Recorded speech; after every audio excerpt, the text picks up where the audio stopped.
आणखीन एका महत्त्वाच्या बातमीकडे परभणीमध्ये आज परिस्थिती पूर्वपदावरती येताना पाहायला मिळते। 2 दिवसानंतर आज परिस्थिती पूर्वपदावर येते। परभणीमध्ये बस सेवा ही आता कालपासून सुरळीत झालेली आहे, तर संविधान प्रतिकृतीचा निषेधाचा दुसरा दिवस हा आहे। मात्र आता हळूहळू परिस्थिती पूर्वपदावर येताना पाहायला मिळते। अनेक ठिकाणी तोडफोड झालेली होती आणि अनेक बसेस ज्या आहेत त्या सुद्धा थांबवण्यात आलेल्या होत्या। मात्र कालपासून बस सेवा एसटी सेवा ही सुरळीत झालेली आहे आणि आज परभणी हळूहळू पूर्वपदावर येते। अधिक माहिती घेऊयात, दिवाकर माने आमचे प्रतिनिधी थेट परभणीतनं आपल्या सोबत आहेत। दिवाकर, काय सध्याची स्थिती? सध्याची परिस्थिती एकदम शिथिल आहे। मी सध्या परभणीच्या शिवाजी चौक या भागामध्ये उभा आहे। हा मेन चौक असून इथे परिस्थिती पूर्णपणे शिथिल असून आता काहीच वेळात दुकानंही उघडायला सुरू होतील। आपण बघू शकता माझ्या मागे की फुलांचे दुकान उघडे आहेत। देवकार्यासाठी सकाळी लागणारे फुलं हे दुकान आपण बघू शकता उघडे आहेत।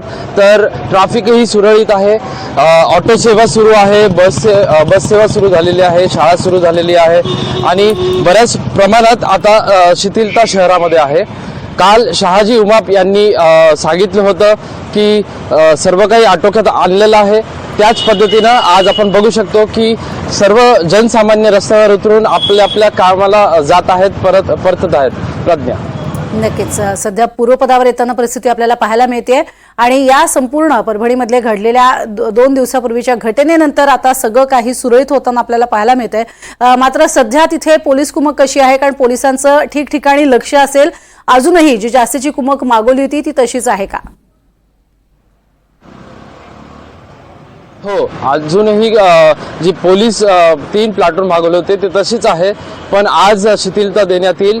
बाजारपेठ संपूर्ण आज उघडणार असून काल जे बाजार बंदसाठी पुकार देण्यात आली होती व्यापारी संघटनाकडून ती देखील मागे घेण्यात आली आहे।